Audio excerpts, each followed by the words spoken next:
We are looking at lesson 2.6 in our Glencoe Accelerated Math book, and it is on graphing in 4 quadrants.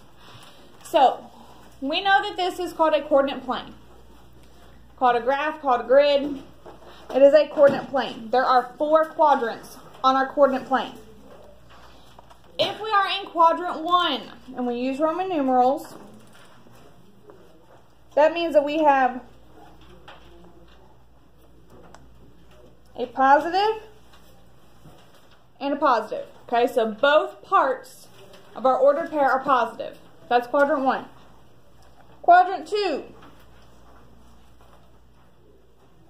has a negative, then a positive for our ordered pair. Alright, our x value is negative, our y value is positive. Everybody good so far? Okay. Then we're going to come down here. This is quadrant 3. In quadrant 3, we have a negative and a negative. Everything's negative down in quadrant 3. They're opposites. This down here is quadrant 4. In quadrant 4, we have a positive x and a negative y. How are we so far? Mind's blown? Are we understanding? Does this make sense conceptually? Yes? Okay, so these are our 4 quadrants. If I asked you to graph a point in quadrant 3, would you be able to do that? Yes? If I asked you which quadrant the point -1, 3 was, could you tell me? Yes. What quadrant would that be in?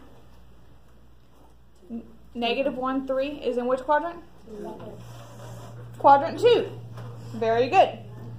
This point right here, in the exact middle where my axes intersect, what do we call that point? That is the point 0, 0, and that is the origin.